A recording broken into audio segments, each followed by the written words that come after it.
तो हमारे पास क्वेश्चन है ट्रू एंड फॉल्स का। तो देखो हमें बताना है कि कौन सा ट्रू है और कौन सा फॉल्स है। तो हम बात कर चुके हैं, ये सब सबसेट हैं या एलिमेंट हैं, इस तरीके के क्वेश्चंस हैं, तो हम इन पे बात करते हैं। पहला है जो ये ए बी है, ये इस बी सी ए वाले सेट का क्या है, सबसेट है। तो सबसेट होने के लिए, उपसमुच्चय होने के लिए क्या होती है चीज़ कि जो इसके सारे एलिमेंट्स हैं वो इसमें आने चाहिए। क्या आ रहे हैं, आ रहे हैं, इसका मतलब ये सबसेट है। लेकिन यहाँ पर क्या दे रखा है, यहाँ पर तो इसने काट रखा है इसको ऐसे, ठीक है, इसको ऐसे काटा हुआ, इसका मतलब क्या है, सबसेट नहीं है।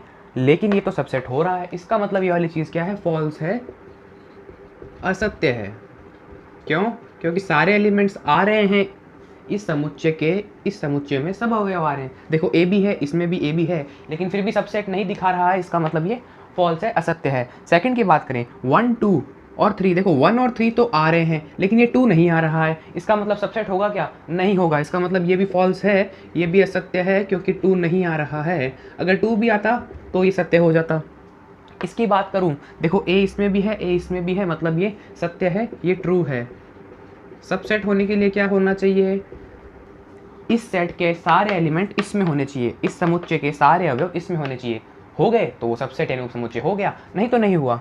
अब देखो फोर्थ पे बात करते हैं, ये क्या है, ये तो आपका एक सेट है, ठीक है, इसका सबसेट है ये, ठीक है, लेकिन कभी सबसेट एलिमेंट हो सकता है क्या? अभी हमने पिछले वीडियो में पढ़ा था कि कोई भी एलिमेंट है वो अपने सेट का सबसेट नहीं हो सकता, कोई भी अवयव है वो अपने ही समुच्चय का उपसमुच्चय कभी नहीं हो सकता। उसी प्रकार कोई भी आपका सबसेट है वो कभी भी एलिमेंट नहीं हो सकता सेट का, कोई भी उपसमुच्चय उस समुच्चय का अवयव नहीं हो सकता। देखो ये इसका उपसमुच्चय है, उपसमुच्चय तो है, ऊपर वाला सेम ही है, लेकिन ये इसका अवयव कभी नहीं हो सकता, एलिमेंट कभी नहीं हो सकता, क्योंकि एलिमेंट और जो आपका सबसेट है वो दोनों अलग अलग चीज़ है, डिफरेंट चीज़ें हैं, इसलिए वो नहीं हो सकती। हाँ, ये आपका एलिमेंट है, बिल्कुल सही है, ठीक है, तो ये वाला तो हो जाएगा ट्रू और ये हो जाएगा आपका फॉल्स, ठीक है।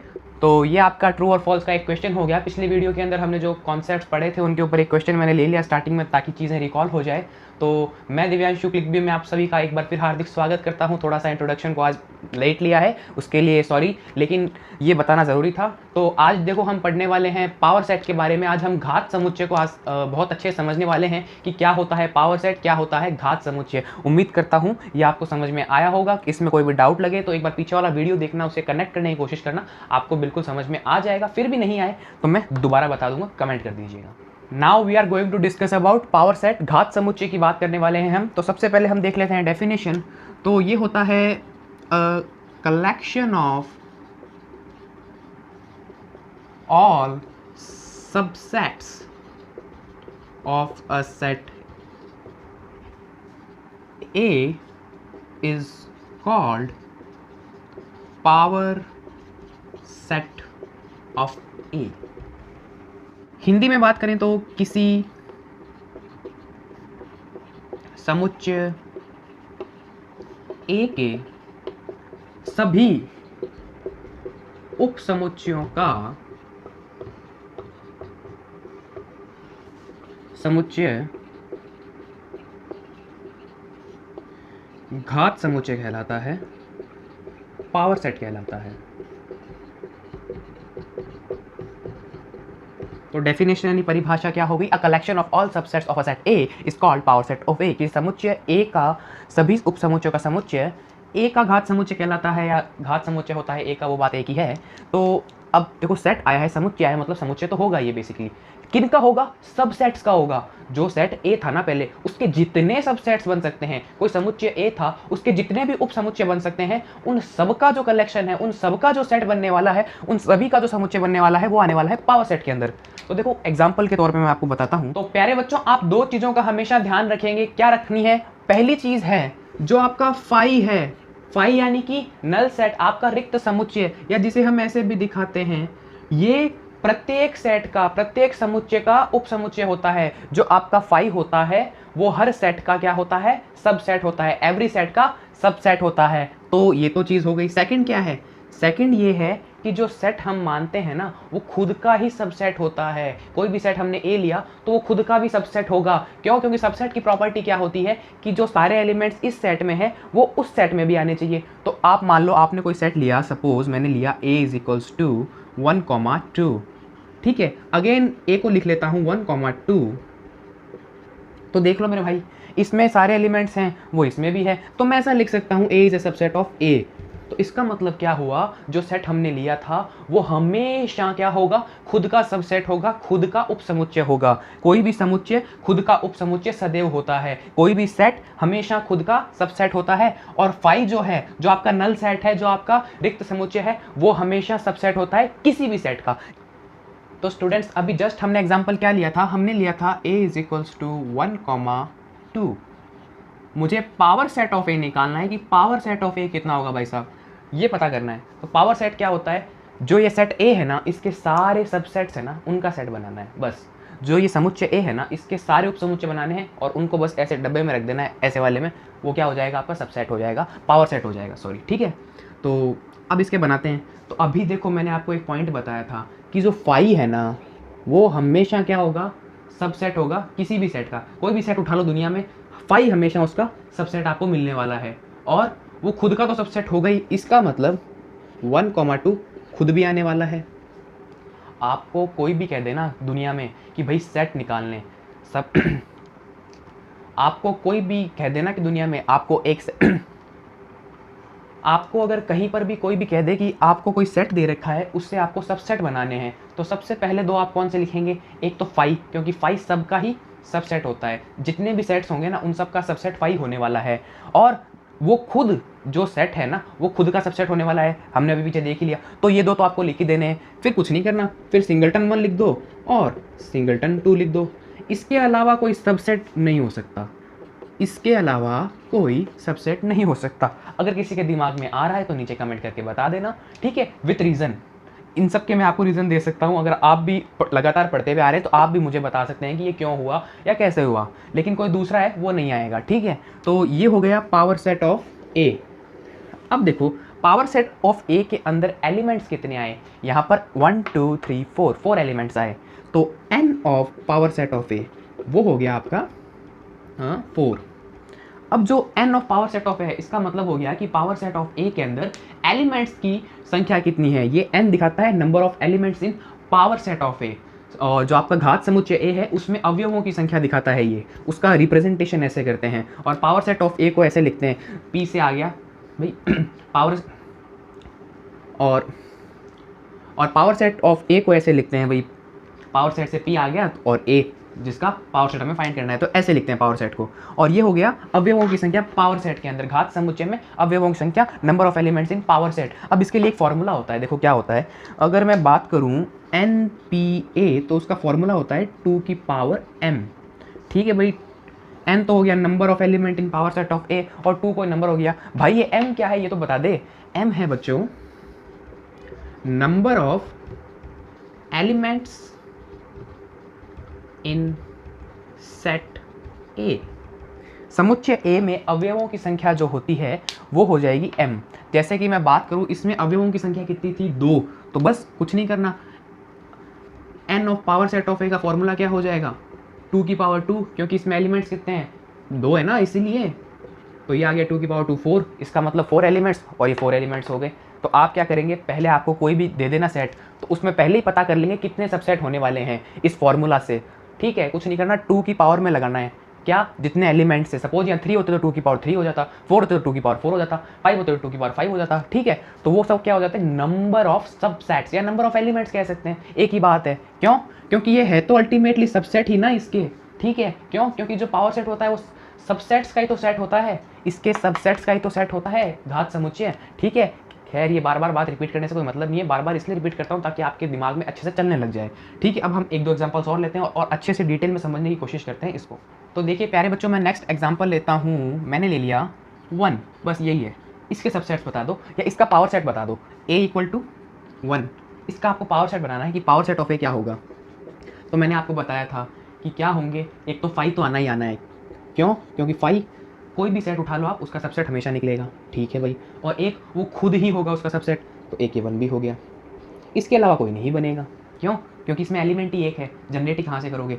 और अगर आपको चेक करना हो कि आपने सही बनाया है तो वो निकाल लो। n ऑफ a क्या है, number of elements in a क्या है आपका 1, ठीक है। और आपके लिए मैं बात करूँ n of power set of a क्या हो जाएगा, 2 की पावर n ऑफ a, ठीक है। तो 2 की पावर 1, दैट इज 2, और 2 आ गए, इसका मतलब यही होने वाला है इसका पावर सेट घात समुच्चय। अब आप कहोगे सर आपने अभी तो m बताया था, तो मेरे भाई मैंने इसी को m से रिप्रेजेंट किया था। ये लो, मैंने बात क्या बोली थी कि जो m है वो number of elements in set A है, तो ये है number of elements in set A, वही हमने m माना था। याद आ गई, दिमाग में आ गई बात, क्लिक कर गई, समझ में आ गया, अच्छी बात है। तो 2 की पावर 1 2 हो गया। अब हम 3 वाला बनाने वाले हैं, उसमें कितने आएंगे, 8 सबसेट्स आने वाले हैं, 8 एलिमेंट आने वाले हैं पावर सेट के, तो उसको भी हम देखते हैं। तो हम यहाँ पर एक और एग्जाम्पल लेते हैं और हम बात करते हैं a इक्वल्स टू 1, 2, 3 की। ठीक है, तो इसके अंदर एलिमेंट्स कितने आने वाले हैं पहले ही बता देता हूँ। n ऑफ a यानी number of elements in a कितने हैं, 3, तो n of power set of a कितना हो जाएगा आपका, 2 की पावर 3, तो वो हो जाएगा 8। तो मतलब मुझे जो पावर सेट ऑफ a है उसमें 8 एलिमेंट्स आने वाले हैं, तो मुझे 8 एलिमेंट्स बनाने हैं। आओ बना लेते हैं, बड़ा बनाते हैं थोड़ा सा। तो सबसे पहले तो मैं क्या लिखूंगा, 5, क्यों, क्योंकि 5 हर सेट का सबसेट होता है, प्रत्येक समुच्चय का उपसमुच्चय होता है, और एक ये सेट खुद, क्यों, क्योंकि मैंने बताया था कि जो सेट हम ले रहे हैं वो खुद का भी सबसेट होता है, ये खुद का भी उपसमुच्चय होगा। तो ये दोनों तो सबसे पहले लिखने ही लिखने हैं। फिर क्या कर लो, फिर सिंगलटन लिख लो, सबको एक एक करके लिख लो, 1, 2 और 3। देखो कितने हो गए, 1, 2, 3, 4, 5। अभी 3 और लिखने हैं, तो 3 कैसे लिखोगे, ऐसे लिख लो, 1, 2, 2, 3 और 1, 3। ज़्यादा कंफ्यूज नहीं होना। देखो सबसे पहले तो आपको 5 लिखना है और वो सेट खुद लिखना है, ठीक है, हमेशा यही करना है। पहले यही दो लिखने हैं, क्यों, क्योंकि ये दो तो हर किसी में आपको मिलेंगे, कोई भी सेट होगा उसके सबसेट बनाने होंगे तो आपको उसमें 5 और वो सेट खुद, ये तो लिखने ही लिखने हैं, उसके बाद वाले बाद में लिखेंगे। फिर हमने क्या किया, फिर हमने इनको सिंगल लिख दिया, 1 को अकेले लिख दिया, 2 को अकेले लिख दिया, 3 को अकेले लिख दिया, ठीक है। फिर हमने क्या किए, 2 के पेयर बना लिए, 2 के जोड़े बना लिए, पहले 1 और 2 को लिखा, फिर 2 और 3 को लिखा, फिर 3 और 1 को लिख दिया। इस तरीके से हमने क्या कर लिए, हमने जो 8 सबसेट बनाने थे या जिस पावर सेट ऑफ ए के हमें 8 एलिमेंट बनाने थे वो हमने बना लिए। अब हम 4 वाला भी देखेंगे ताकि आपके दिमाग को और थोड़ा सा खुला मिले, आपका दिमाग थोड़ा सा और फैल जाए, स्प्रेड हो जाए चीज़ें आपके दिमाग में। तो अब हम लेंगे थोड़ा सा 4 वाला एग्जाम्पल, थोड़ा सा बड़ा हो जाएगा, लेंदी होने वाला है, लेकिन आप समझ जाएंगे उसको, अच्छे से समझ में आएगा। दोबारा से वही काम करने वाले हैं, तो आप देखते रहिएगा, नजर मत हटाना, कोई दिक्कत डाउट आना ही नहीं है, क्योंकि ये बहुत ही बेसिक चीज़ है, अच्छे से समझ में आएगी। और सेट थ्योरी तो आपका इतना अच्छा हो जाएगा, क्योंकि ये क्या है, सिर्फ प्रैक्टिस की चीज़ है और बहुत ही ईजी चीज़ है, और आगे के मैथ्स में आपको ये टफ बनती जाएगी। जैसे जैसे ये इंक्लूड होता जाएगा मैथ्स आपको टफ लगने लग जाएगी, लेकिन अगर आपको ये आता होगा तो आगे के टॉपिक भी आपको अच्छे समझ में आएंगे, एक अच्छे से स्मूथली चलेंगे, ठीक है। तो इसको नोट कीजिए। तो जैसा कि आप सभी जानते हैं, अब हम लेने वाले हैं 4 एलिमेंट्स वाला सेट। मैंने लिया A 1, 2, 3, 4। अब मुझे बनाना है पावर सेट ऑफ A बराबर कितना, ठीक है।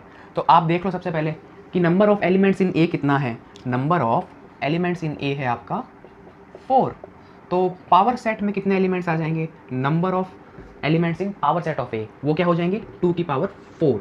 क्यों, क्योंकि हम क्या करते हैं, जितने भी एलिमेंट्स होते हैं उनको बस 2 की पावर में लगाना है और उतने आपके एलिमेंट्स आ जाएंगे पावर सेट ऑफ n के अंदर या A के अंदर, ठीक है। तो मुझे 16 एलिमेंट्स बनाने हैं। अब 16 एलिमेंट्स देखते ही आपको हो गया, और 16 एलिमेंट्स थोड़ा सा क्या होगा, हड़बड़ा आ जाती है, यहाँ थोड़ी सी हमें क्या होती है, हेजिटेशन होने लगती है, थोड़ा सा हमें डर लगने लगता है कि हमसे कुछ गलत ना हो जाए। क्यों, क्योंकि ये थोड़ा सा स्ट्रेंथ है, इसकी थोड़ी सी लेंथ बढ़ गई, और हमने कभी इतना बड़ा लेंथ ही क्वेश्चन किया नहीं है अभी तक 11th के अंदर, और छोटी क्लासों में तो ये चीज़ थी ही नहीं। ये हमारे लिए नया भी है और ये बड़ा भी हो गया, थोड़ा सा अलग लगता है, लेकिन इसे गो थ्रू होने के बाद ये बहुत ही ज़्यादा ईजी हो जाता है। वो कैसे, वो भी मैं आपको बताऊँगा। तो पहले तो ऐसा बनाने हैं डब्बे, क्यों, क्योंकि इन डब्बों के बीच में ही, या इन अपने कह लें कि कोष्ठकों के बीच में, ये मंझला कोष्ठक है, ये हमारा कर्ली ब्रैकेट जैसा होता है, इसके बीच में इस सेट को लिखा जाता है, समुच्चय को लिखा जाता है। मैंने आपको वेरी फर्स्ट लेक्चर में ही बता दिया था, और ये कौन सा लेक्चर चल रहा है, ये 6th लेक्चर चल रहा है, ठीक है। तो सबसे पहले मैंने आपको बताया ये कि आपको क्या लिखना है, आपको 5 लिखना है। 5 तो हर सेट का क्या होता है, सबसेट, और वो सेट खुद भी तो होता है, तो वो सेट खुद भी लिख दो, 1, 2, 3 और 4। अब बचे 14, बाकी के 14 कैसे लिखेंगे, बाकी के 14 कैसे लिखेंगे, ये सोचना है। तो अब क्या करता हूँ मैं, सबको सिंगल सिंगल लिखता हूँ। पहले सिंगल सिंगल लिख लिया, 1, 2, 3 और 4, ठीक है। अब कितने हो गए, 3, 4, 5, 6 हो गए। अभी मुझे 10 और लिखने हैं। अब सिंगल सिंगल लिख लिया ना सबको, अब डबल डबल लिखता हूँ। अब डबल डबल कैसे लिखना है, पहले मैं 1 और 2 को लिखूंगा, तो मैंने लिख दिया 1 और 2 को, फिर मैं 2 और 3 को लिखूंगा, फिर मैंने लिख दिया 2 और 3 को, फिर मैं लिखूंगा 3 और 4 को, ये लो साहब 3 और 4 को भी लिख दिया, ठीक है। फिर मैं लिखूंगा 1 और 4 को, लो साहब 1 और 4 को भी लिख दिया। अब देखो कौन कौन से बाकी रह गए। मैंने 2 और 4 कहीं नहीं लिखा, 2 और 4 कहीं नहीं लिखा, तो 2 और 4 को भी लिख दिया। मैंने 1 और 3 कहीं नहीं लिखा, तो मैंने 1 और 3 को भी लिख दिया, ठीक है। या फिर आप क्या कर सकते हैं, अगर आपको ऐसे थोड़ा सा कन्फ्यूजन हो इनको लिखने में, तो आप क्या करिए, तो आप ऐसा करिए कि आप पहले ऐसे कीजिए, 1 को 2 के साथ लिख लीजिए। देखो मैंने 1 को 2 के साथ लिख लिया, फिर 1 को 3 के साथ लिख लीजिए, 1 को 3 के साथ लिख लिया, फिर 1 को 4 के साथ लिख लीजिए। यहाँ तक की बात हो गई खत्म।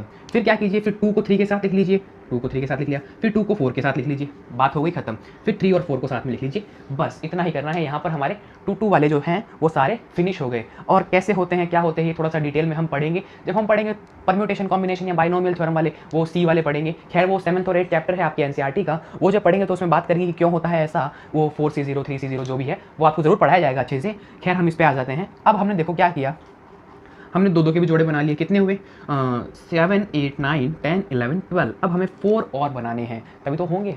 तो बस कुछ नहीं करना, पहले इन 3 को ले लेते हैं।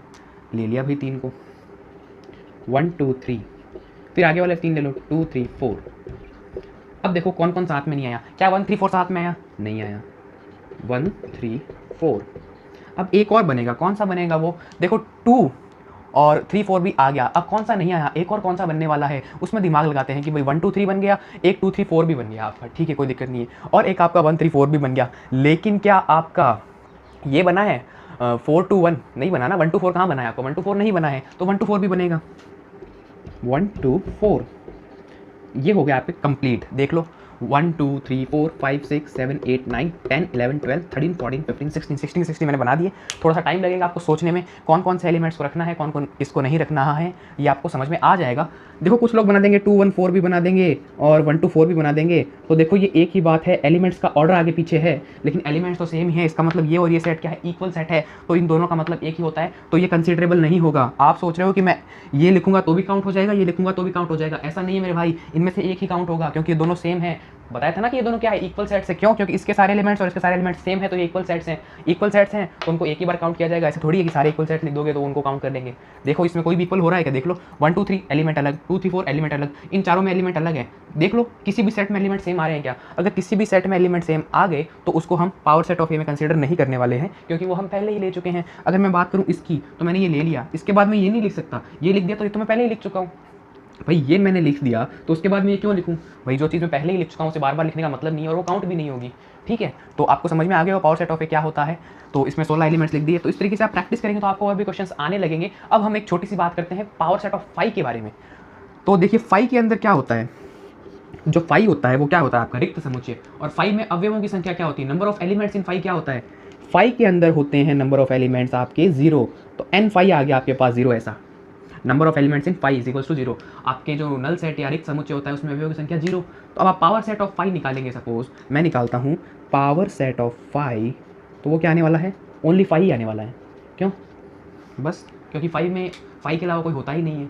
और अगर मुझे ऐसे भी देखना है तो वैसे देख लो कि भाई n of power set of 5 क्या होगा, 2 की पावर 0। क्यों? क्योंकि नंबर ऑफ एलिमेंट्स इन 5 जो होते हैं वो 0 होते हैं और 2 की पावर 0 होता है 1, या किसी भी नंबर की पावर 0 क्या होती है 1। इसलिए जो पावर सेट ऑफ 5 है उसमें एक ही एलिमेंट आता है, वो 5 खुद है। तो कई बार क्वेश्चन आ जाता है कि पावर सेट ऑफ 5 में कितने एलिमेंट होते हैं, कैसे होते हैं, क्या होता है, तो आप ऐसे दिखा सकते हो। उम्मीद करता हूँ आपको पावर सेट है वो समझ में आ गया होगा। और थोड़ी सी बातें ये भविष्य में भी आपके बहुत काम आने वाला है। अगर आप जब कॉलेज लेवल में जाएंगे, ग्रेजुएशन लेवल पर जाएंगे, या कोई भी आप CSI या नेट यूजी की तैयारी करेंगे, या आप जेट जैम कुछ भी एग्जाम देने वाले हैं, उसमें आपके काम आने वाला है ग्रेजुएशन लेवल पर। क्योंकि power set of natural number भी आपके सामने आगे आएगा। अभी नहीं है, चिंता की बात नहीं, अभी नहीं है, बाद में आएगा। ठीक है, तो प्यारे बच्चों अब हम बात कर लेते हैं एक और छोटी सी डेफिनेशन के ऊपर और एक और सेट के प्रकार के ऊपर या सेट के ऊपर, that is universal set. Hindi में बात करें तो सार्वत्रिक समुच्चय। अगर मैं इसकी डेफिनेशन बात करूं तो वो होगी set that contains all sets in given context, या गिवन कॉन्टेक्स्ट भी बोलते हैं कई जगह, इज कॉल्ड यूनिवर्सल सेट। ठीक है, हिंदी में बात करूं तो हो गया ऐसा समुच्चय जो किसी दिए गए संदर्भ में सभी समुच्चयों का समुच्चय हो, उसे सार्वत्रिक समुच्चय कहते हैं। थोड़ा सा आपको लग रहा होगा कि यार क्या बोल रहे हैं या ये क्या चीज़ है।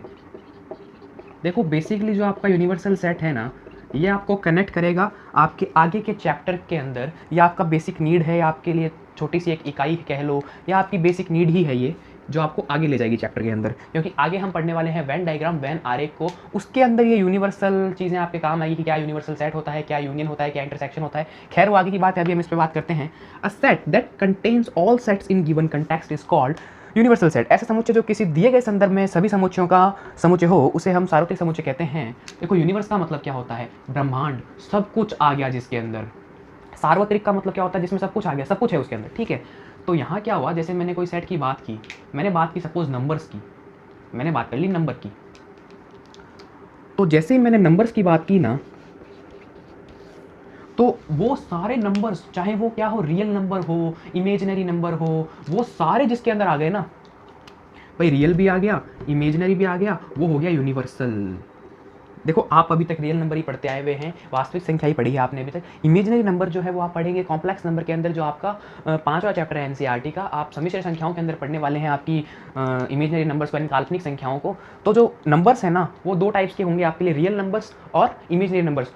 तो पूरा नंबर्स का एक यूनिवर्स बनाऊंगा मैं, तो उसमें आपको रियल भी मिलेंगे और इमेजिनरी भी मिलेंगे। तो उनका जो कलेक्शन बनेगा ना, रियल और इमेजिनरी नंबर्स का कलेक्शन, वो हो गया यूनिवर्स, एक नंबर्स का यूनिवर्स। उसमें सारे नंबर्स आ गए, दुनिया का कोई भी नंबर मैंने एज्यूम किया या मान लिया या सोच लिया, वो सब इस यूनियन में आ गया। नंबर्स का जो यूनियन है उसमें आ गया। मैं कोई भी नंबर सोच लूँ, आप कोई भी नंबर सोच लें, आपका भाई सोच ले, आपकी बहन सोच ले, मम्मी पापा दादा दादी भाई बहन, कोई भी कुछ भी सोचे, अंकल पड़ोसी चाचा मामा, दूसरे शहर का, दूसरे देश का आदमी, तो वो कितने भी नंबर सोच ले, कहीं से भी कैसा भी नंबर सोच ले, वो आएगा इस यूनियन के अंदर ही। अगर मैं बात करूंगा नंबर्स के यूनियन की। और सिमिलरली नेम्स का यूनियन भी हो सकता है। क्या करोगे भाई, ABCD के जो 26 लेटर हैं उनको कलेक्ट करके खूब सारे नाम बना दिए, सोच नहीं सकते इतने नाम बना दिए, तो क्या होगा, जितने भी नाम हम सोचेंगे वो सेट के अंदर ही आने वाले हैं। तो इसका मतलब क्या हुआ, किसी खास संदर्भ में मैंने बात की, नंबर्स के संदर्भ में मैंने बात की, नंबर्स के कॉन्टेक्स्ट में, तो मैंने एक ऐसा यूनिवर्स बना दिया, एक ऐसा ब्रह्मांड बना दिया अपने आप में ही, जिसके अंदर सारे नंबर्स आ गए, तो वो हो गया यूनिवर्सल सेट। क्यों? क्योंकि उसके अंदर सारे नंबर्स आ रहे हैं, मैं कुछ भी सोचूं वो सब आ गया, तो वो हो गया यूनिवर्सल सेट। ठीक है, खैर हम इसको और डिटेल से पढ़ेंगे, ज़्यादा इसकी नीड भी नहीं है समझने की। बस इसको थोड़ा सा वेन डायग्राम जब सीखेंगे ना, तब ये समझ में आ जाएगा कि क्या है वेन डायग्राम, वेन आरेख जब सीखेंगे तब आपको डिटेल में समझ आएगा। अभी थोड़ी सी डेफिनेशन पढ़ लो और इसको समझने की कोशिश करो। और इमेजिनरी आपने पढ़ा नहीं है तो आप सोच नहीं पा रहे होंगे उस लेवल का, बस आप इसको ध्यान में रखें, थोड़ा सा कॉन्टेक्स्ट करने की कोशिश करें, थोड़ा सा अपने दिमाग को चलाने की कोशिश करें। नहीं तो बस इसको याद रखने की कोशिश करें कि मैंने बस ये बात बताई है आपको, यहाँ इतना सा याद रख लीजिए कि बात बताई है। मैं जब पहुंचूंगा ना आगे तो मैं आपको कनेक्ट कर दूंगा उस चीज़ से, तब आपको समझ में आ जाएगा। तो उम्मीद करता हूँ आपको आज का वीडियो पसंद आएगा, और आपको कोई भी डाउट क्वेरी कुछ भी हो तो आप नीचे कमेंट कीजिए, मैं आपकी सहायता करूँगा, या कोई भी टीम का मेंबर आपकी सहायता करेगा। किसी भी वीडियो के नीचे कमेंट कीजिए, जो भी आपको डाउट आता है वो आप कर सकते हैं, चाहे आप फिजिक्स पढ़ रहे हैं, केमिस्ट्री पढ़ रहे हैं, मैथ पढ़ रहे हैं, बायो पढ़ रहे हैं, कोई भी क्लास में आप 9, 10, 11, 12, फर्क नहीं पड़ता। आपको कोई भी डाउट कोई भी कैरी है आप नीचे लिखिए, हम उसका सॉल्यूशन जल्दी से जल्दी देने की कोशिश करेंगे और अपना बेस्ट देने की कोशिश करेंगे। Thanks for watching.